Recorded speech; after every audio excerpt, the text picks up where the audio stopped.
Good afternoon, ladies and gentlemen. Welcome to our lecture on the meaning of popular English stories online for China. As we know, the traditional Chinese culture is rich, extensive, and profound.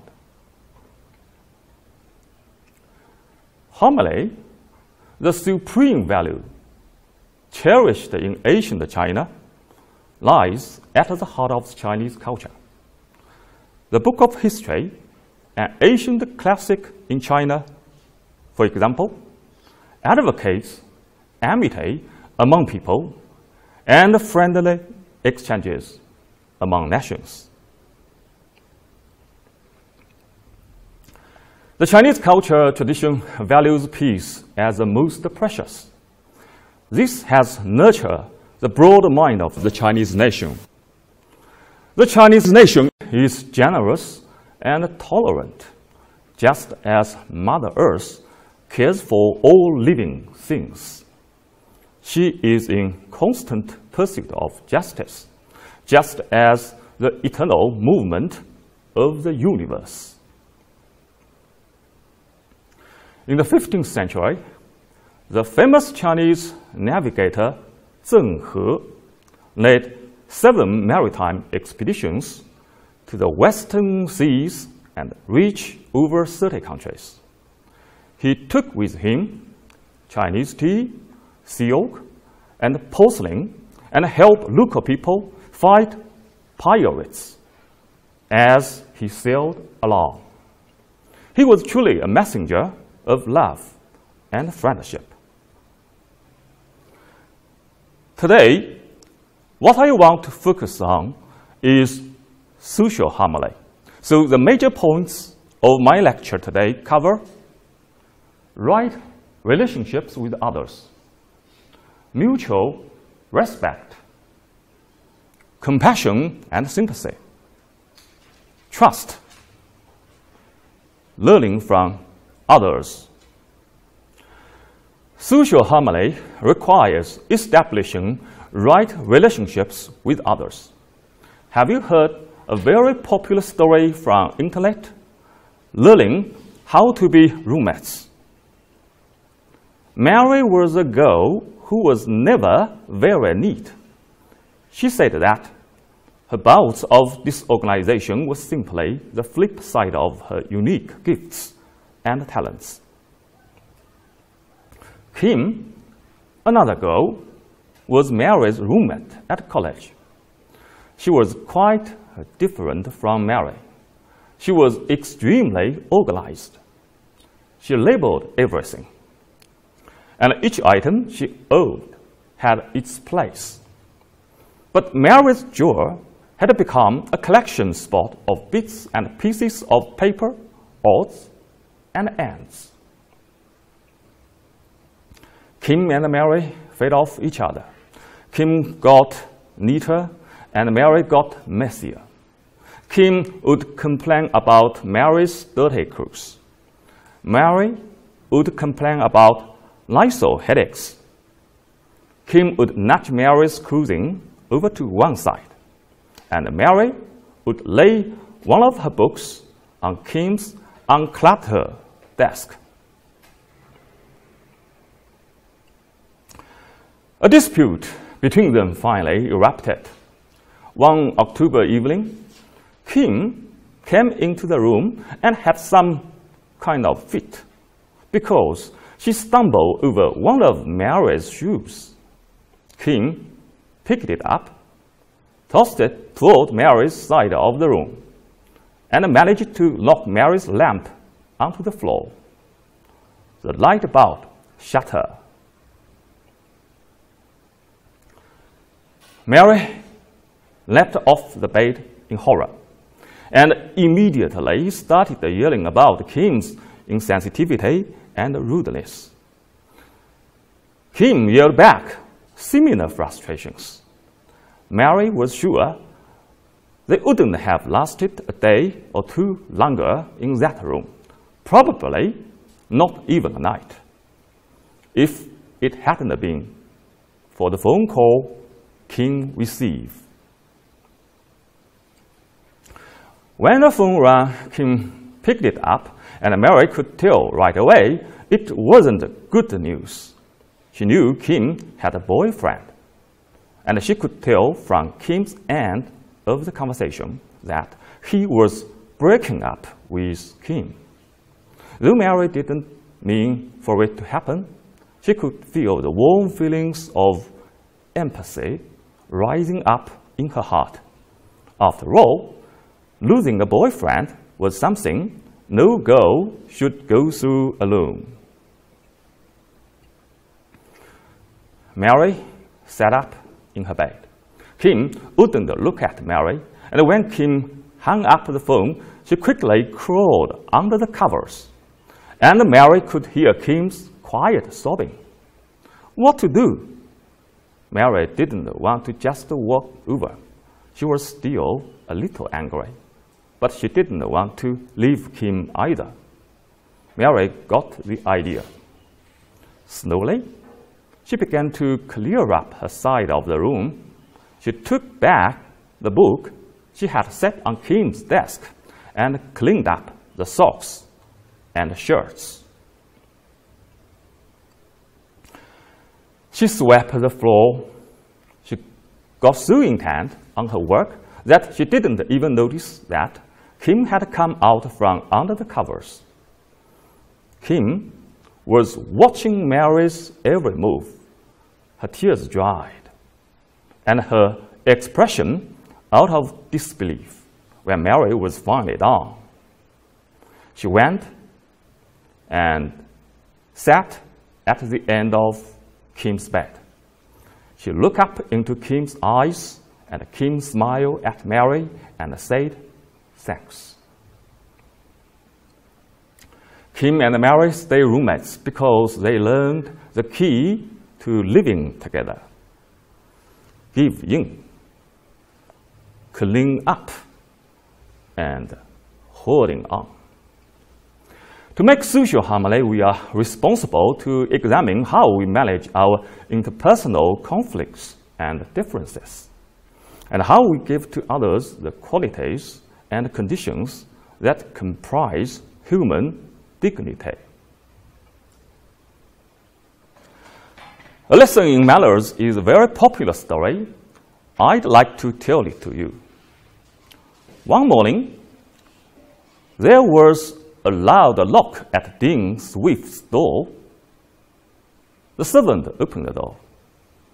A man who was outside handed her a fine duck that had lately been killed and said, "Here is a present for Dean.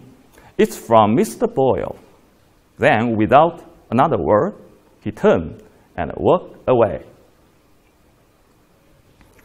A few days afterward, the man came again. This time, he brought a partridge. "Here is another bird from Mr. Boyle." Now, Mr. Boyle was a sporting neighbor who spent a good deal of time in shooting. He was a great admirer of Dean Swift and took pleasure in sending him presents of game. The third time, the man brought quail. "Here is something else for Dean," he said roughly, and tossed it into the servant's arms. The servant complained to her master. "That fellow has no manners," she said. "The next time he comes," said Dean, "let me know, and I will go to the door." It was not long until the man came with another present. Dean went to the door. "Here's a rabbit from Mr. Boyle," said the man. "See here," said Dean in a stern voice. "That is not the way to deliver a message here. Just step inside and make believe that you are Dean Swift. I will go out and make believe that I bring him a present. I will show you how a messenger ought to behave." "I agree to that," said the man, and he stepped inside. Dean took the rabbit and went out of the house. He walked up the street to the next block. Then he came back and knocked gently at the door. The door was opened by the man from Mr. Boyle's. Dean bowed gracefully and said, "If you please, sir, Mr. Boyle's compliments, and he wishes you to accept of this fine rabbit." "Oh, thank you," said the man very politely. Then, taking out his purse, he offered Dean a shilling. "And here is something for your trouble." The lesson in manners was not forgotten, for always after that, the man was very polite when he brought his presents. And the Dean also took the hint, for he always remembered to give the man a tip for his trouble. Jonathan Swift, often called Dean Swift, was famous as a writer on many subjects. Among other books, he wrote Gulliver's Travels, which you perhaps have read. From the story I see, we should know how to respect others before you can get respect from others. Mutual respect is the basis of social harmony. Core principles of the social harmony include human dignity, respect, nonviolence, cooperation, trust, as well as compassion and sympathy. Here is an online story about compassion and sympathy. Betty, a small girl, was visiting at her grandfather's. One day, in the attic, he pulled out a drawer, and inside was some small old calf-bound books and a yellow newspaper. Betty looked at the newspaper. Then her eye was caught by the curious words of the column headed "Advertisements." Advertisement. Whoever stole a lot of hides on the 5th of the present month is hereby informed that the owner has a sincere desire to be his friend. If poverty tempted him to this false step, the owner will keep the whole transaction secret and will gladly put him in the way of obtaining money by means more likely to bring him peace of mind. What an amazing advertisement! Her grandmother told her an interesting story about Betty's grandfather and this advertisement. Betty's grandfather had been working on a quantity of valuable hides. One night, he heard a noise coming from the barn, and he went to the kitchen door. But all he saw in the darkness was a man staggering on the heavy load, entering the house of his neighbor. The next morning, the hides were gone. At that time, the house was occupied by a rich family, the father of which was so discouraged that he was drunk a great deal of the time and seemed perfectly worthless. So, of course, Betty's grandfather's first impulse was to go straight to this man and accuse him of the theft. But he suddenly decided on a different course of action. He thought that the man's wife and children were suffering from actual want, and it seemed too bad to add disgrace to the misfortunes. So Betty's grandfather determined to try putting his notice in the paper.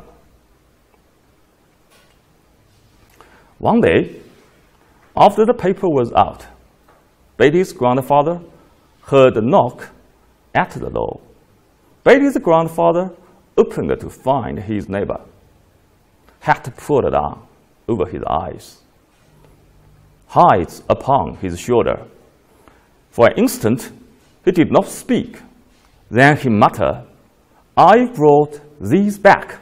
His voice was smothered with sobs.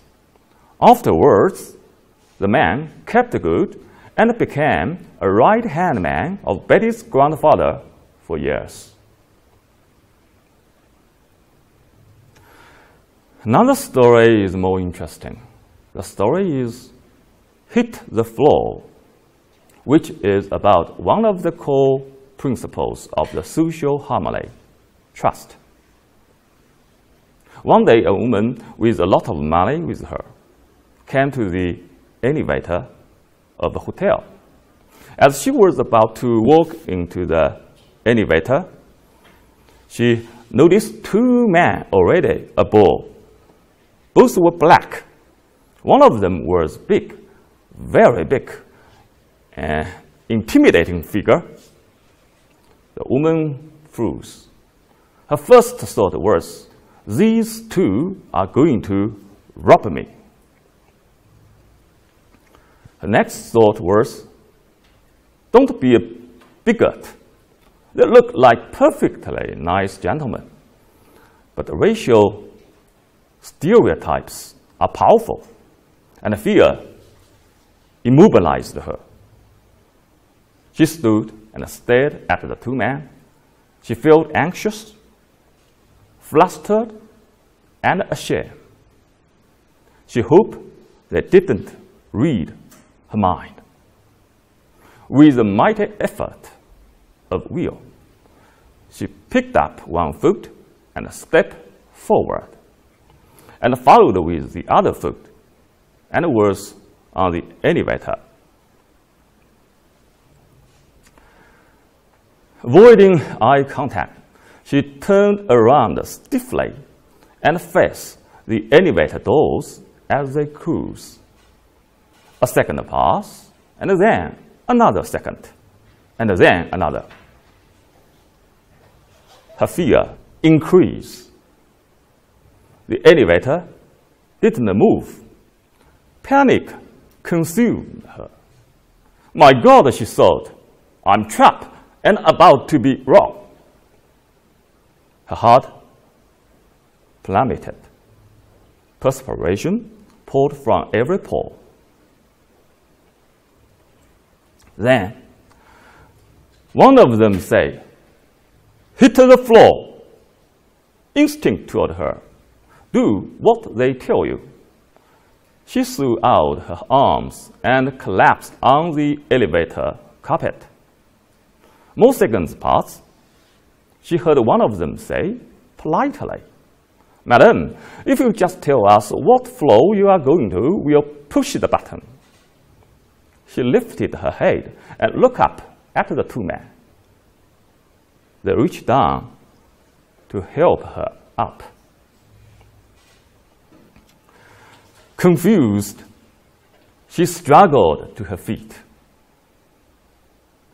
"When I told my man here to hit the floor," said the average-sized one, "I meant that he should hit the elevator button for our floor.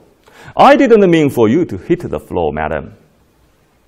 He spoke friendly. He bit his lip. It was obvious he was having a hard time not laughing. She thought, "My God, what a spectacle I've made of myself." She was too humiliated to speak. She wanted to blurt out an apology, but words failed her. How do you apologize to two perfectly respectable gentlemen for behaving as though they were going to rob you? She didn't know what to say. When the elevator arrived at her floor, they insisted on walking her to her room. She seemed a little unsteady on her feet, and they were afraid she might not make it down the corridor. At her door, they bid her good evening. The next morning, flowers were delivered to her room, a dozen roses with a card. The card said, "Thanks for the best laugh we have had in years." It was signed Eddie Murphy and Michael Jordan. As we know, Eddie Murphy is a famous American comedian.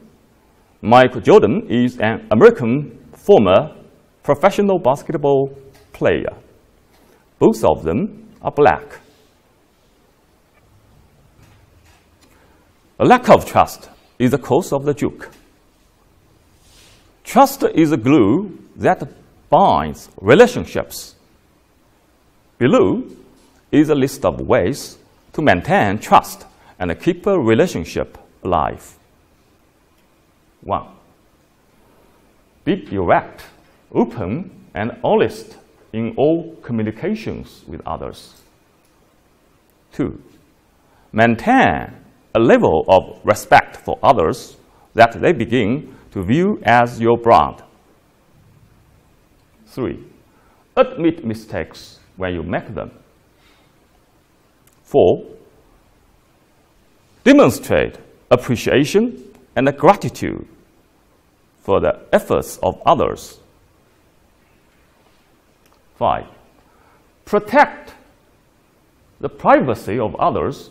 Always keep private information confidential. 6. Establish a track record for getting results. 7. Set realistic benchmarks for improving your own performance and value. 8. Demonstrate a willingness to confront difficult problems head-on. 9. Set up mutually agreed accountability milestones. That is, a healthy relationship allows each member to voice expectations without hurt or hesitation. 10. Demonstrate your prowess as troubleshooter, but allow for diverging the points of view. 11. Keep promises and commitments and establish a solid track record of unquestionable reliability. 12. Be willing to risk the extension of trust to others. Last but not least, keep learning from others. Here is a story online. John and Bobby joined a wholesale company together just after graduation. Both worked very hard. After several years, the boss promoted Bobby to sales executive, but John remained a sales rep. One day, John could not take it anymore, tendered resignation to the boss, and complained the boss didn't value hard-working staff, but only promoted those who flattered him. The boss knew John worked very hard for the years, but in order to help John realize the difference between him and Bobby, the boss asked John to do the following. Go and find out anyone selling watermelon in the market. John returned and said yes. The boss asked how much per kilogram. John went back to the market to ask and returned to inform boss $1.2 per kilogram.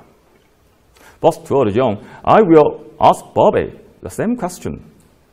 Bobby went, returned, and said, Boss, only one person selling watermelon, $1.2 per kilogram, $10 for 10 kilogram. He has inventory of 340 melons. On the table, 58 melons. Every melon weighs about 2 kilograms. Bought from the south 2 days ago. They are fresh, red, and of good quality. John was very impressed and realized the difference between them. He decided not to resign, but to learn from Bobby. My talk has only touched the surface of a very deep and ongoing personal and world need. But indeed, learning from others helps peace, harmony, and love be built. As far as the country is concerned, China is a peace-loving country, a country that is eager to learn from and cooperate with others. We are committed to building a harmonious world. Different countries and nations need to respect, tolerate, and learn from each other's culture. Today, 300 million Chinese are learning English, and over 1 million of our young people are studying abroad. The cultures and arts of various parts of the world are featured daily on China's television, radio, and print media. Had we not learned from others through exchanges and enrich ourselves by drawing on others' experience, we would not have enjoyed today's prosperity and progress.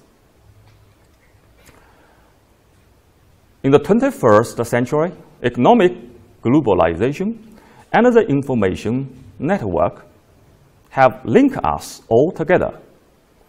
Different cultures live together and influence each other. No culture can flourish in isolation. How much a country or a nation contributes to the culture of humanity is increasingly determined by her ability to absorb foreign cultures and renew herself. That is why China should remain open and receptive, value her own traditions while drawing on others' successful experiences, and achieve economic prosperity and social progress in a civilized and harmonious way. That's the end of my lecture. Thank you very much.